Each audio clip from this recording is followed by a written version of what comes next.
Maestra Cristina, ¿cómo está? Buenas tardes. Tardes, noches ya. Hola, hola, hasta me asustas, Francisco. ¿Cómo Ya, estás? Qué gusto verte. Por fin, ya apaguen la veladora, les digo. ¿verdad? Hombre, que hay que hacer rogar, hay que estarte ahí correteando. Claro que no, claro que no. Claro que ¿Cómo sí. estás? Pues aquí con Bien, el bien, gusto de disfrutando. recibirte. Ya estamos en la transmisión. Si me ayudan a fijar al maestro, ¿Te ayudo aquí? Perdóname. permíteme. Ok.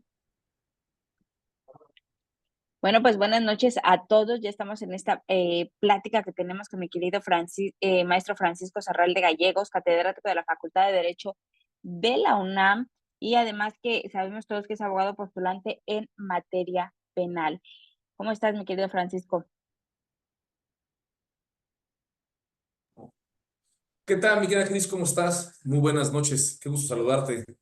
Muy bien, ya sabes, siempre con el gusto de participar, pues contigo, con INDECAG, el equipo de comunidad, y bueno, pues ya sabes, siempre con el gusto de compartir, pues todo hacia la comunidad jurídica, sabes que tenemos ese gran compromiso que compartimos, y bueno, pues siempre es un gustazo. Así es, mi querido Francisco, y precisamente estamos aquí para platicar con él respecto a este taller intensivo que va a impartir en INDECAC y lo va a hacer de manera híbrida, lo vamos a tener de forma presencial para todos los que puedan acudir a las clases en la sede de INDECAC de la Ciudad de México, en la Colonia del Valle, pero también de manera virtual. Esto va a ser el martes 23 y martes 30 de julio. Un taller intensivo en ejecución penal, Francisco, y aquí lo interesante es que lo impartes desde tu perspectiva de abogado litigante, de abogado postulante, de defensa privada. Y a mí me gustaría arrancar con una pregunta que siempre se ha quedado ahí, que ha sido materia de discusión en la academia, Francisco. Cuando hablamos de las etapas del proceso penal, siempre hablamos de la cuestión de investigación, intermedia y juicio. Y entonces, ¿dónde dejamos la cuestión de la etapa de ejecución penal? ¿Es una etapa dentro del proceso penal o es una cuestión aparte?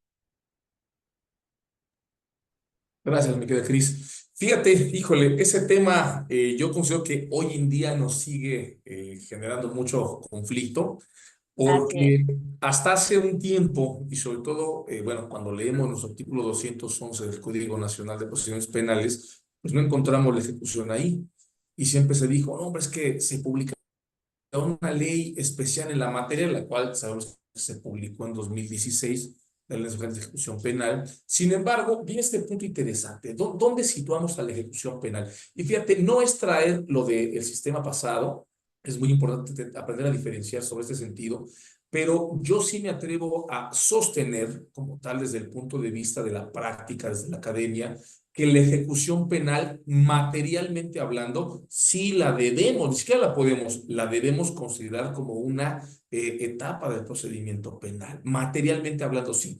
Obviamente, desde el punto de vista, digamos, taxativo, pues tenemos que ser objetivos y si nuestra ley no nos lo establece como una etapa, pues bueno, no estaríamos en condiciones de decirlo así. Sin embargo, tenemos que, fíjate, yo siempre pongo este interrogante y cuando me preguntan eso, siempre casi respondo con otra pregunta, ¿no? Atendiendo a lo que es la pretensión punitiva estatal, ¿no? Ese deber judicial y perseguir los delitos, acusar, sancionar y ejecutar las penas y medidas de seguridad. Entonces, al momento de atender a la pretensión punitiva estatal, pues tenemos la capacidad de identificar si la ejecución penal es una etapa o no dentro del procedimiento penal. Procedimiento penal, no el proceso penal. Esa parte que dices es importante porque tendemos a confundir todavía, considero, mi querido Francisco, la cuestión del procedimiento y el proceso de manera conceptual, ¿no? Pero bueno, eso ya será materia de una clase de teoría general del proceso y hoy lo que nos ocupa es hablar de ejecución penal.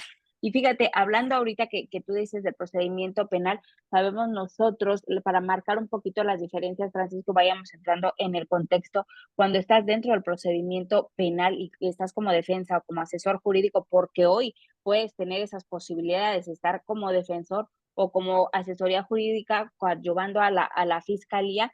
Ahí tienes una función, ¿no? La de proteger los derechos de la persona imputada o acusada, dependiendo de la etapa procedimental en la que te encuentres. Pero en materia de ejecución penal, Aquí vas a representar personas procesadas o sentenciadas. Y aquí viene la parte interesante. Ajá, porque hablaríamos ya no de una cuestión por la que fue acusada, sino por una cuestión respecto del centro. ¿Se corta la imagen de él o la mía? Sí, se cortó un poquito la imagen. A ver, yo ya te veo bien. No sé si ya nos estemos viendo bien, Cris. A ver, creo que ya. Ya, ya. Ahora sí, me quedé en que estabas en el tema de la pregunta, discúlpame. Ajá, respecto de que mientras estás como defensa, tienes esta protección de derechos respecto del procedimiento, pero ya cuando estás en la cuestión de la ejecución penal, aquí ya estamos hablando de una cuestión diferente. ¿Por qué? Porque vamos a entrar a cuestiones de controversias ante el centro. ¿Cuál serían esas diferencias en que actúes en el procedimiento penal y actúes en la cuestión de la ejecución penal?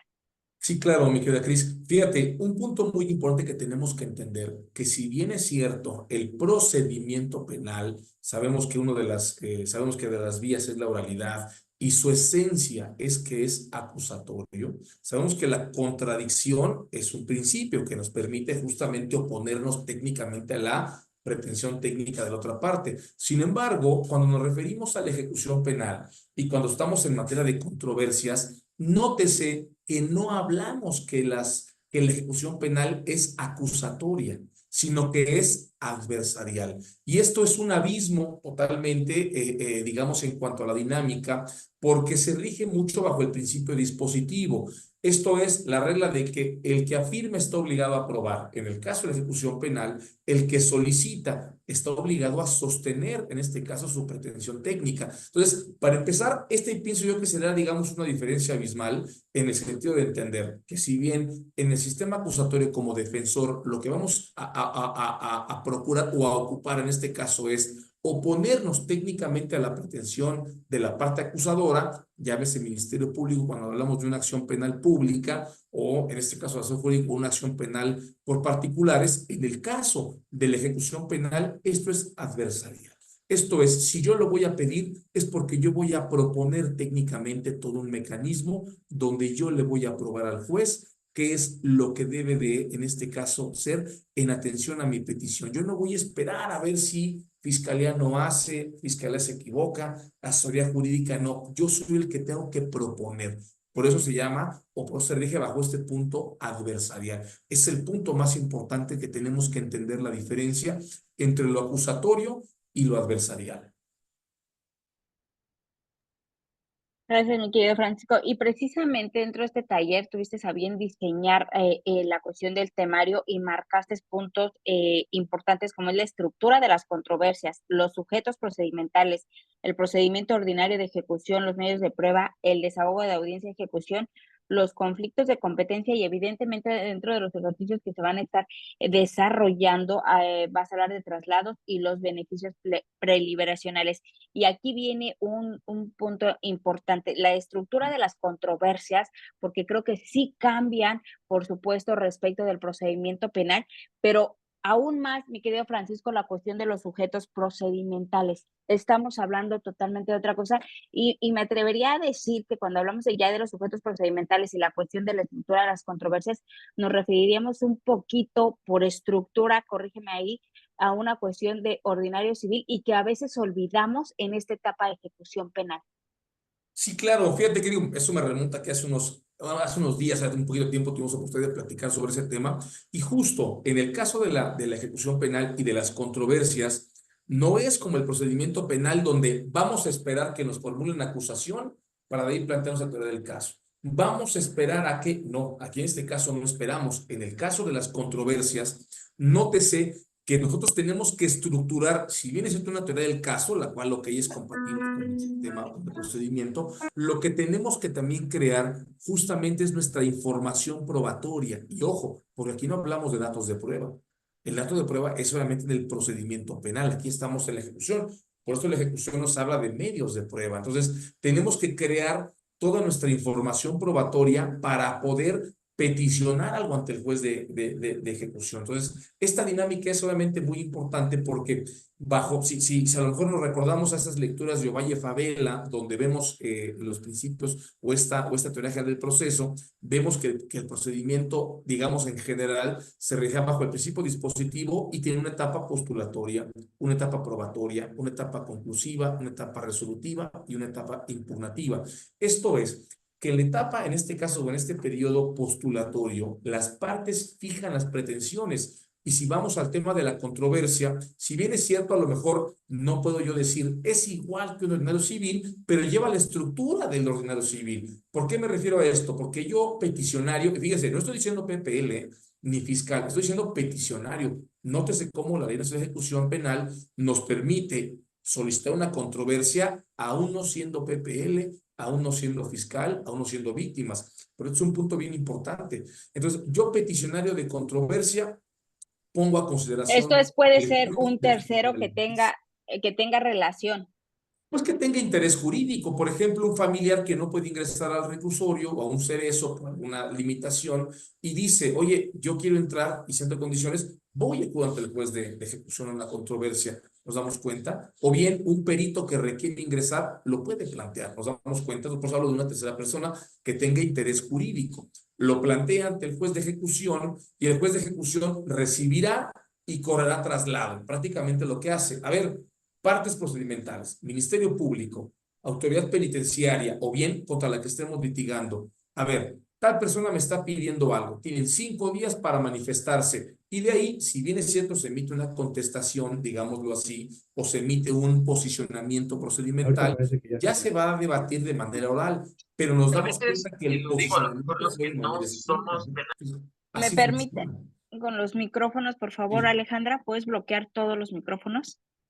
Sí, Perdóname, no te Francisco. preocupes. Entonces, así se lleva a cabo, ¿no? Los posicionamientos se hacen por escrito, ya se plantearán o se desarrollarán de manera oral o se sostendrán de manera oral, pero el planteamiento, como bien comentábamos, rige esta vía de la teoría general del proceso, donde fijan posturas el peticionario, la contraparte tiene la oportunidad de conocer, lo que aquí llamaríamos contradicción, y contestar y posicionarse.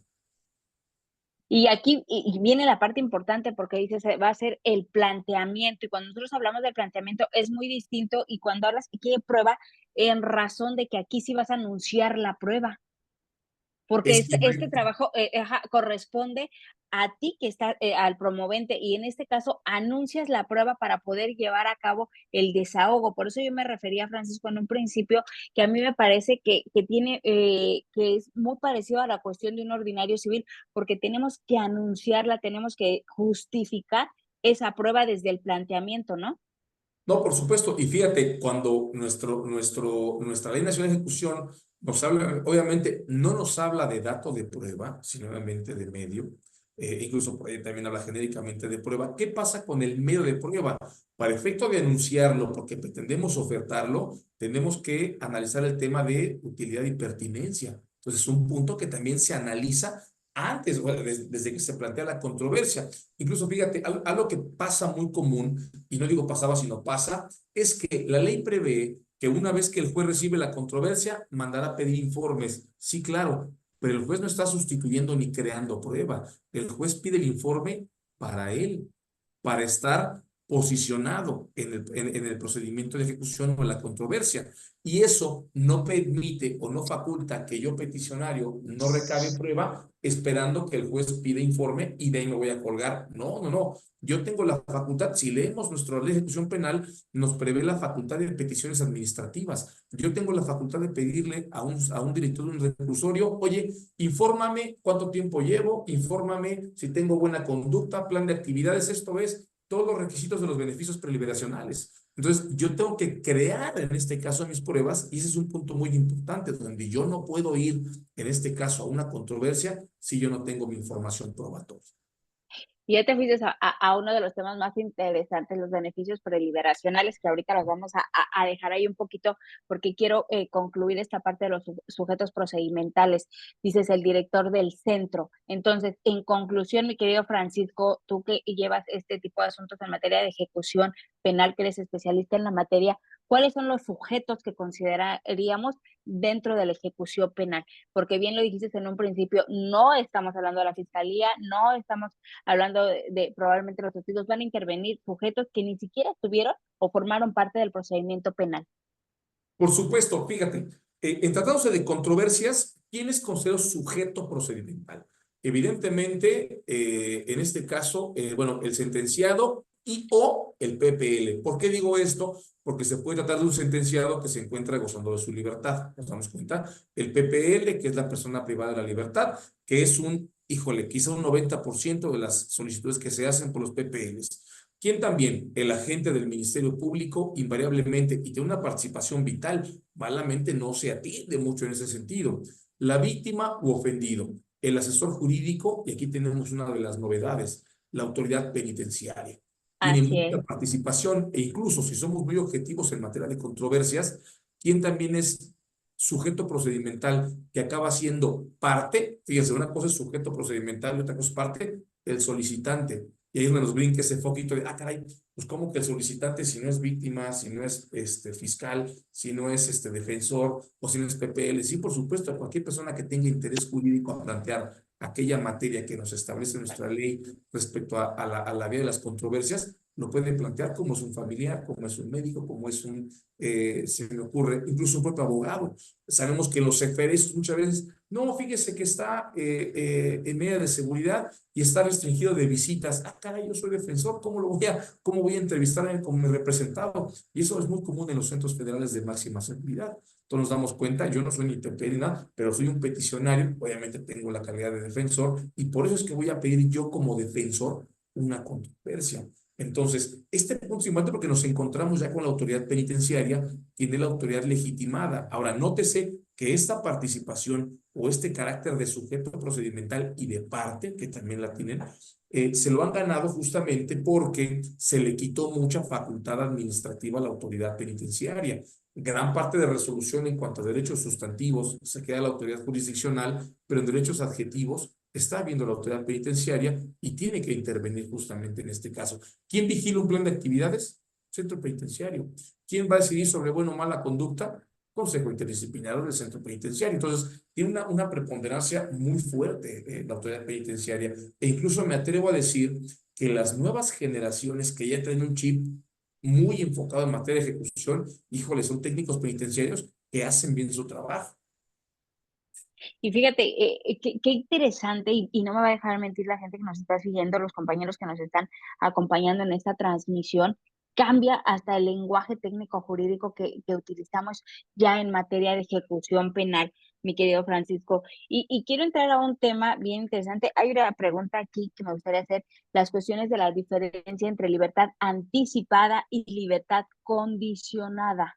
Si nos pudieras ayudar nada más con esta Y por pregunta. supuesto, fíjense, vamos a atenderlo. Digo, obviamente, eso es materia del curso. Ojalá realmente se animen a que se inscriban para que entendamos. Digo, y entiendo la pregunta porque van a decir, oye, pues ambos me llevan a la libertad. Entonces, ¿cuál es la diferencia? Digo, si bien es cierto, con la libertad condicionada hay que cumplir con el 70% de la sanción privativa de libertad impuesta y con la libertad anticipada hay que cumplir solamente con el 50, perdón, al revés, condicionada 50, anticipada 70.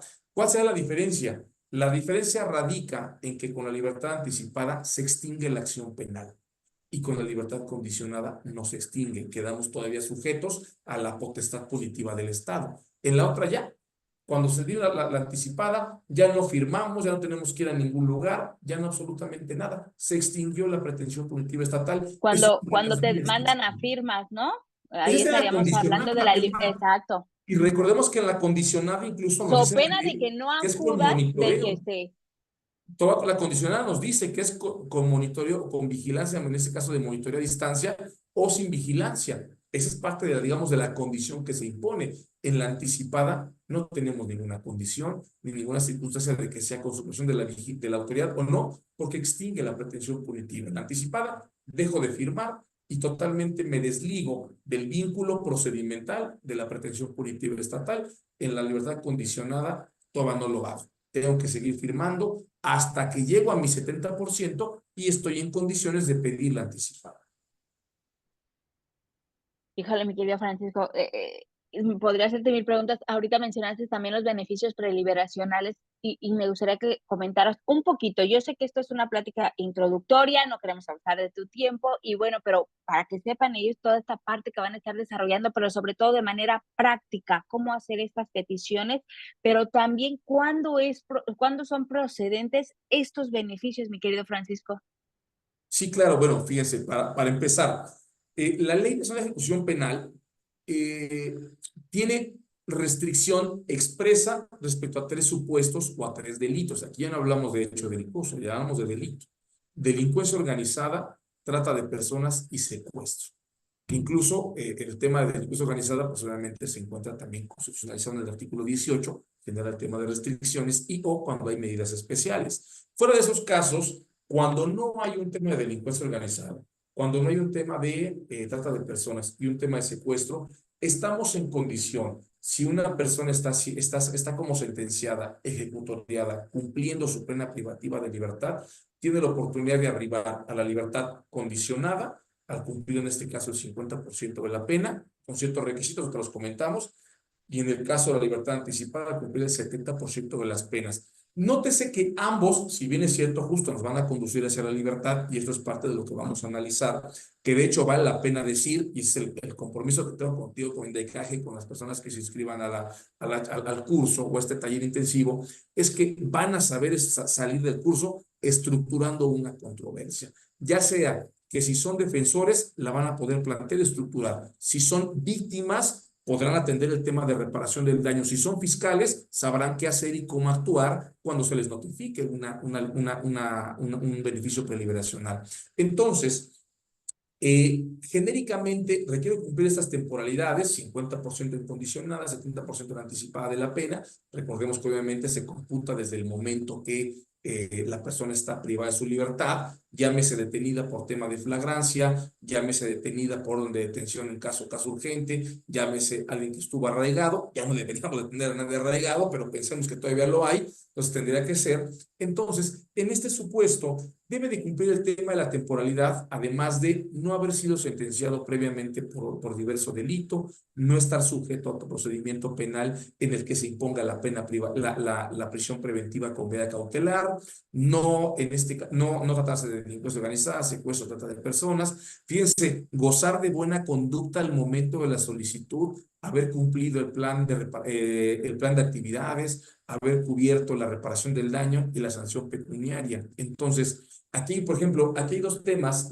en particular que se convierten mucho en un conflicto y hay que saber cómo manejarlos. El tema de la buena conducta y el tema del plan de actividades. Si yo estoy en un centro de reclusión donde ni siquiera hacen plan de actividades, ¿cómo voy a estar en condiciones de decirle, oye, juez, o en este caso, sí lo cumplo si ni siquiera practico actividades? ¿Nos damos cuenta? Ahora, hay actividades, por ejemplo, también como en este caso, la justicia terapéutica o la justicia restaurativa, que también se equiparan a plan de actividades. ¿Nos damos cuenta? O viene lo más interesante, ¿cómo voy a debatir el tema de buena conducta? Ah, caray, ya van 2 veces que estoy en el APANDO, que mi representante está en el APANDO. O resulta que fue sancionado, fíjense, fue sancionado, pero no se hizo un procedimiento administrativo ante el centro de penitenciario donde no sesionó el consejo interdisciplinario, no hubo garantía de audiencia, sino podré considerarlo como un antecedente para efecto de mala conducta. O viene lo interesante, llevo 4 años aquí, de los cuales he tenido una sola mala conducta, estuve sancionado 2 días. Oye, tengo más de 1000 días aquí y tengo 2 días de mala conducta. Vamos a ver un tema de porcentaje. Entonces, este punto es muy importante donde realmente la esencia es saberlo litigar, saberlo plantear. Este punto es importantísimo porque aquí va a depender mucho de cómo yo lo plantee con el juzgador para efecto de que él entienda el punto de mala conducta. Cualquier fiscal podrá decir, oye, tuvo una sanción por tener un celular. Mala conducta, me opongo. ¿Nos damos cuenta? Y aquí viene algo muy importante. Si yo planteo inadecuadamente, y esto es bien importante, si yo planteo inadecuadamente una controversia, yo corro el riesgo de que esto cause estado o lo que llamamos cosa juzgada y no tenga la oportunidad de volverla a pedir. Incluso la ley nos habla de la opción o la oportunidad de desistimiento de las controversias cuando no la tengo debidamente planteada y muchas veces es muy oportuna, sobre todo porque sabemos que ya se pronunció en este caso la jurisprudencia en el sentido de que no es un derecho sustantivo los beneficios preliberacionales, son aspiraciones de las personas sentenciadas privadas de la libertad. Entonces, vamos, definitivamente es un tema sumamente técnico que tenemos que plantearlo adecuadamente de origen. Incluso yo diría, la ejecución penal se litiga antes de plantear la controversia. Ese es un punto importantísimo.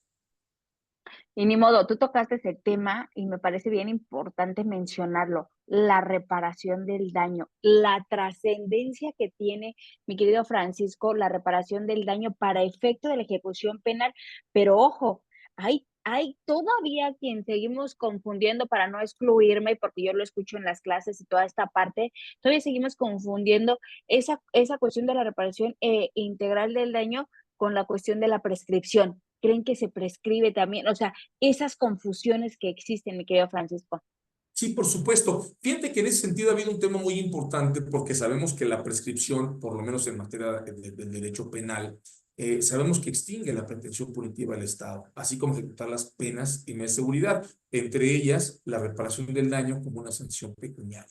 Sin embargo, ¿qué pasa y cuál ha sido? Porque esa es parte también de la esencia de este taller práctico, tocar los criterios más relevantes que los tribunales federales han abordado, porque la ley es muy vaga, es más, la ley ya tiene una declaratoria de inconstitucionalidad. Por ahí en su momento, cuando se publicó la Comisión de Derechos Humanos, la Comisión Nacional de Derechos Humanos planteó una acción de inconstitucionalidad que ya generó en la inconstitucionalidad de un extracto de la ley de la ley de ejecución penal, y eso poca gente lo sabe, por un tema de igualdad.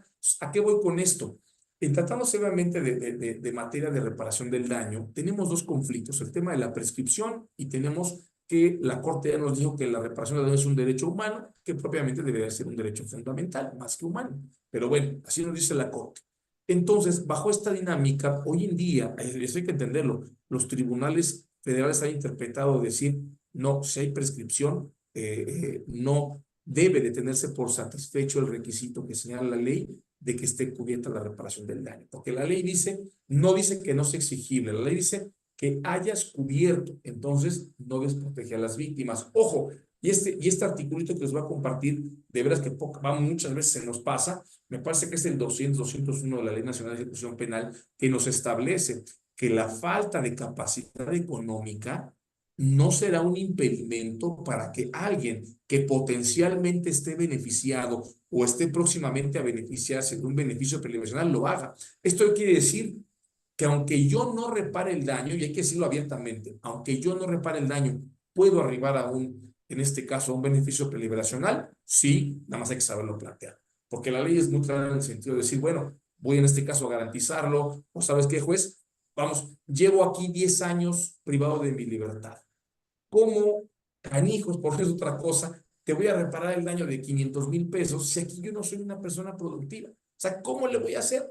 Estoy aquí amolado, o sea, llevamos, no produzco dinero. ¿Y cómo te voy a reparar yo el daño? Soy el único obligado. Entonces, ahí este articulado de ley nacional me da mucho margen para jugar en el buen sentido de la palabra o jugar procedimentalmente con la obligación de reparación del daño, obviamente siempre y cuando se cubra. Entonces, tenemos modalidades en este caso Y aquí para vendría la cuestión hasta de planteamientos de convenios, ¿no, mi querido Francisco? Pero sí, por hay que supuesto. saberlo plantear, como bien lo dices.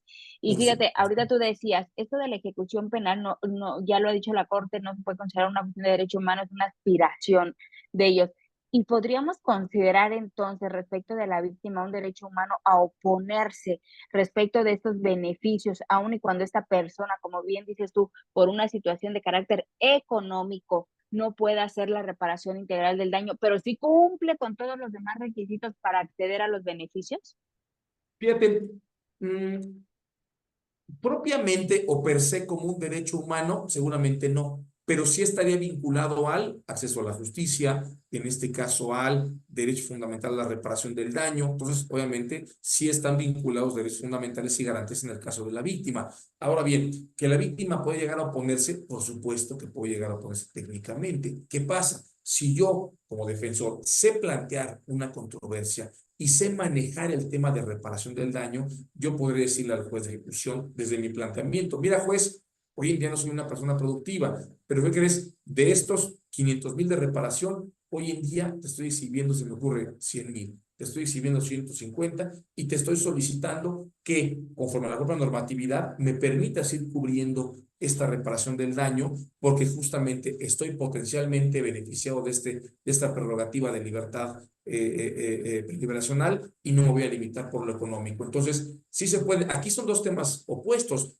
Por eso yo comento Sí. que mi curso, si bien es cierto, fíjate, este taller va muy encaminado justamente al tema de defensores, porque son en un 90% de los que piden tema de controversias. Yo, cuando hago este tipo de charlas, siempre pregunto, oigan, ¿quiénes son aquí asesores jurídicos, abogados victimales? ¿Quiénes son fiscales? Pues yo, bueno, ¿por qué? Porque nos sirve para tocar desde el punto de vista también de la fiscalía. ¿Cómo me puedo poner? ¿Cómo lo puedo plantear? Asesor jurídico, ¿cómo me puedo poner o cómo podré sustentar un tema de reparación del daño? Ojo, también en el caso de la víctima, también muchas veces juega el tema también de la, híjole, aquí viene el tema de la prescripción. Posiblemente ya me quedé fuera de la posibilidad de hacer una cuantificación, pues posiblemente solo puedo exigir lo que está en sentencia.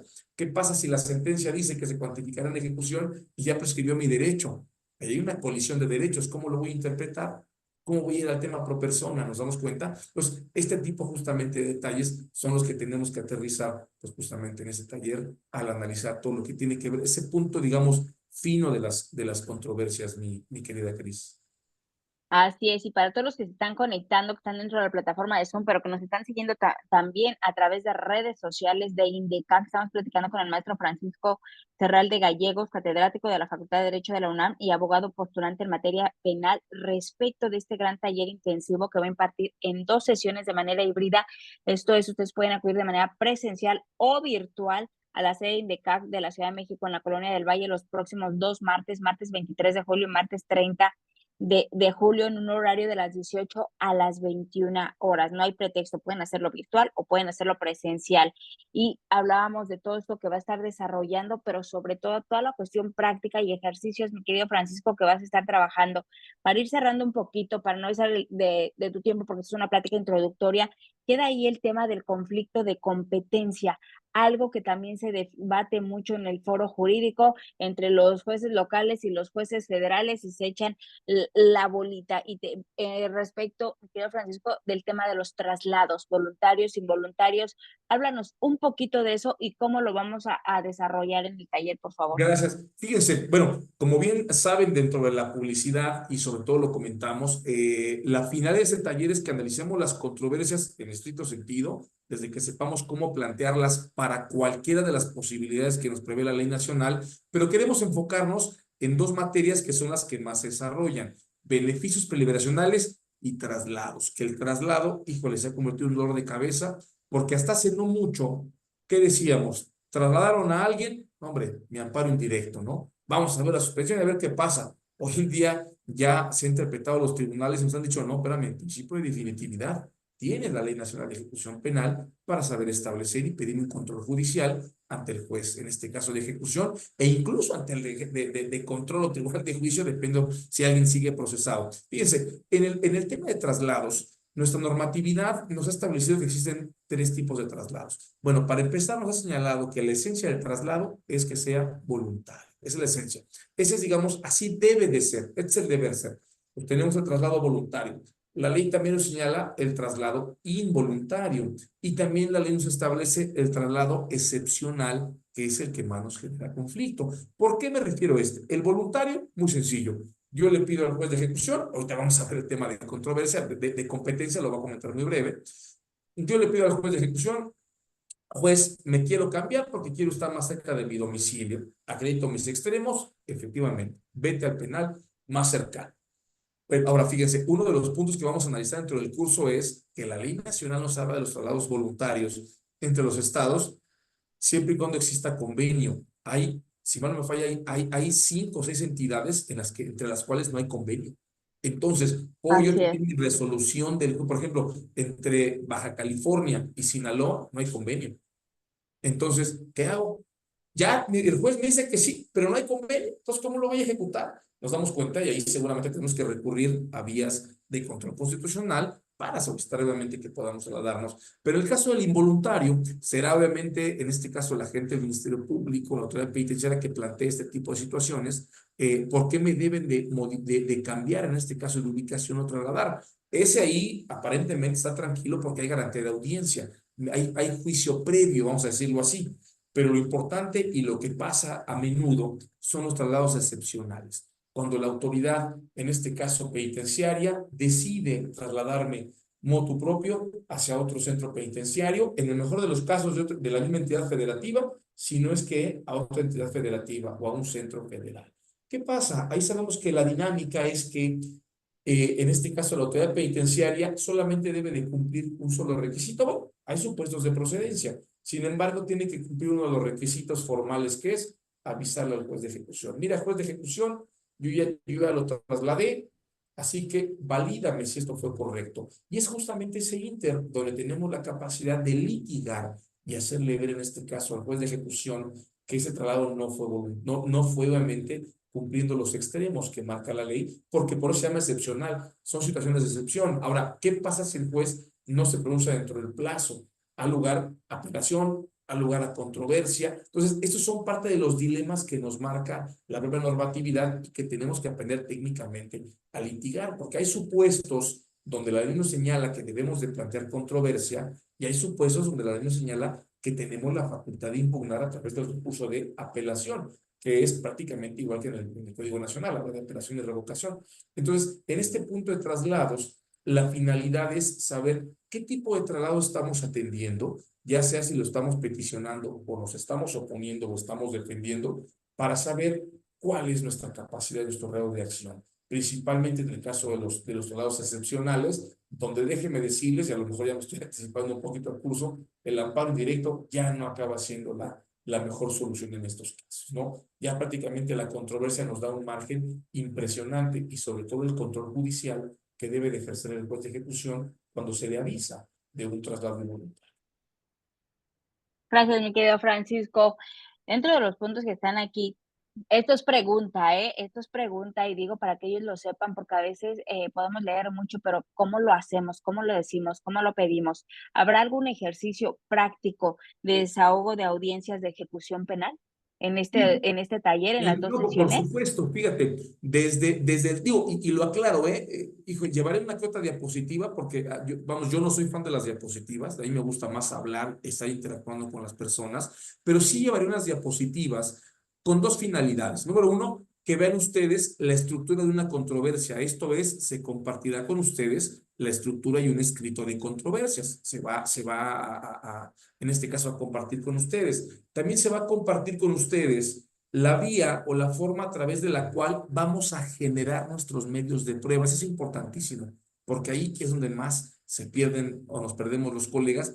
Híjole, ¿cómo recabo un informe? Claro que sí, les daremos un ejemplo de cómo plantear la forma o un formato, mejor dicho. Y lo más importante, fíjense, ya sea que compartamos un tema de audiencia o mejor aún, desarrollemos un ejercicio de audiencia o una práctica para que se dimensione cuál es la esencia de la ejecución penal y en este caso el punto adversarial con la contradicción y que entendamos la esencia de que esto no es acusatorio. La finalidad de este taller es que sea obviamente útil porque sea práctico. Aquí de nada nos sirve irnos a las finalidades de las penas, cómo evolucionó el tema de ejecución. Aquí vámonos a la práctica. ¿Cómo se lleva a cabo una controversia para poder litigar un tema de beneficio preliberacional o un tema de traslado, que es realmente la esencia de lo que vamos a ver?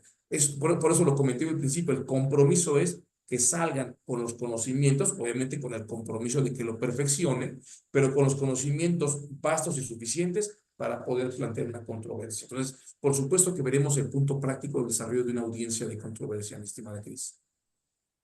Pues súper, yo creo que no pueden pedir más. De verdad, a mí me gusta mucho, escuchamos mucho a los jueces y tú lo sabes, tenemos muchos ponentes que son juzgadores, pero yo creo que también hace mucha falta, mi querido Francisco, el punto de vista del abogado postulante, cómo lo hago, porque sobre todo es quien tiene el resultado de cómo lo hace.